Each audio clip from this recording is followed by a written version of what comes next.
Assalamualaikum warahmatullahi wabarakatuh. Apa kabar anak-anak? Semoga sehat selalu ya. Ramadan kita sudah masuk hari keberapa? Iya, betul. Nah, kita maksimalkan ibadah Ramadan kita ya. Semoga Allah kabulkan segala doa-doa kita.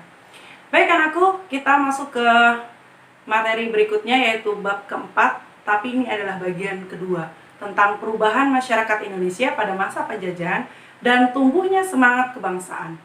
Baik. Nilai keislaman yang akan Bu Ambar sampaikan pada kesempatan kali ini adalah surat An-Naml ayat 34. Dia berkata, sesungguhnya raja-raja apabila memasuki suatu negeri, niscaya mereka membinasakannya dan menjadikan penduduknya yang mulia menjadi hina. Dan demikian pula lah yang akan mereka perbuat. Baik anakku, kondisi masyarakat Indonesia pada masa penjajahan dimulai dengan adanya pengaruh monopoli dalam perdagangan, yaitu pada awalnya VOC meminta keistimewaan hak-hak dagang, akan tetapi dalam perkembangannya menjadi penguasaan pasar, yaitu monopoli. Kemudian VOC menekan para raja untuk memberikan kebijakan perdagangan hanya dengan VOC. Akhirnya VOC bukan hanya menguasai daerah perdagangan, tapi juga menguasai pemerintahan. Nah, anak-anak ketahui bahwa VOC sebagai kongsi dagang yang dibentuk oleh Belanda mempunyai hak-hak istimewa atau hak-hak oktroy. Ada 9 diantaranya, anak-anak nanti bisa baca di slide yang akan Bu Ambar berikan. Nah, yang kedua, adanya pengaruh kebijakan kerja paksa. Oleh siapa? Nah, Gubernur Jenderal Dendels yang memerintah pada tahun 1808 sampai 1811 mengeluarkan berbagai kebijakan seperti pembangunan militer, ya, jalan raya, perbaikan pemerintahan, dan perbaikan ekonomi. Nah, salah satu yang terkenal dan buktinya dapat disaksikan hingga masa sekarang adalah pembangunan jalan raya Anyer Panarukan. Anak-anak bisa bayangkan, dari manakah jalan raya Anyer Panarukan itu, nak? Kita saksikan video berikut ini ya, nak. 9. Pembangunan Jalan Anyer Panarukan atau Jalan Raya Pos atau Jalan Dendels rampung. Jalan ini memiliki panjang 1000 km.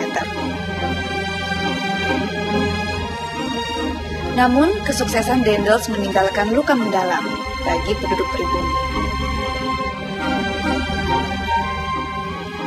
Dalam membuat Jalan Anyer Panarukan, tak jarang para pekerja rodi menembus jalan yang sulit, menerobos gunung-gunung tinggi, jurang, dan hutan belantara.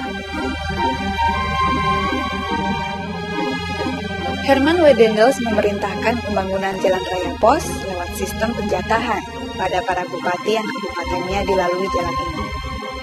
Bila tak dapat menyelesaikan jatah sesuai waktu yang ditentukan, penanggung jawab teknis pengerahan rodi ini hanya digantung sampai mati.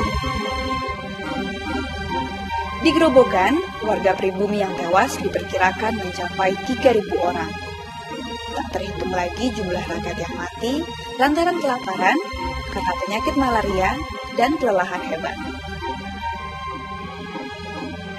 Di sepanjang Jalan Anyer Panarukan ini, sesungguhnya terdapat kuburan massal terluas di Pulau Jawa, bahkan Indonesia.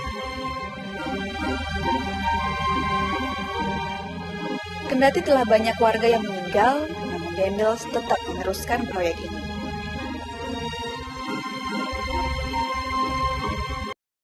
Kemudian dalam perkembangannya, jalan tersebut menjadi sarana transportasi pemerintahan untuk mengangkut berbagai hasil bumi hingga sekarang. Nah, kemudian, ini seperti ini ya, di slide berikutnya ada tuh, di Jalan Raya Anyer Panarukan, dari Anyer, dari Banten kita nih, sampai Jawa Timur. Nah, pembangunan Jalan Raya Anyer Panarukan sebagian besar dilakukan oleh tenaga manusia. Puluhan ribu penduduk dikerahkan untuk membangun jalan tersebut. Nah, rakyat Indonesia dipaksa Belanda untuk membangun jalan. Mereka tidak digaji dan tidak menerima makanan yang layak ya. Jadi saat itu banyak korban rakyat Indonesia yang berjatuhan. Kemudian adanya pengaruh sistem sewa tanah. Nah, ini dikembangkan oleh Raffles nih. Ya, salah satu kebijakan terkenal pada masa Raffles adalah sistem sewa tanah atau yang dikenal dengan land rent ya. Sistem tersebut memiliki ketentuan ya. Adanya petani harus menyewa tanah meskipun dia yang memiliki tanah tersebut. Harga sewa tanah ditentukan dari kondisi tanah tersebut. Pembayaran sewa tanah dilakukan dengan uang tunai Dan bagi yang tidak memiliki tanah, dikenakan pajak kepala. Oke, ada yang terakhir yaitu pengaruh sistem tanam paksa. Nah, pada tahun 1830, Johannes van den Bos menerapkan sistem tanam paksa. Ya, kebijakan ini diberlakukan karena Belanda menghadapi kesulitan. Ya, kesulitan karena apa? Karena perang menghadapi perang Diponegoro. Kita ketahui bahwa perang Diponegoro adalah perang yang paling lama ya di Pulau Jawa, berlangsung selama 5 tahun. Dan perang Belgia.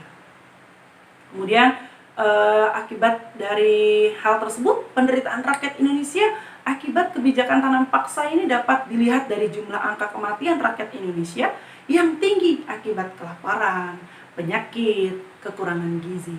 Nah, kemudian pada tahun 1848 sampai 1850 karena paceklik, 9 sampai 10 penduduk di Gerobokan Jawa Tengah mati kelaparan.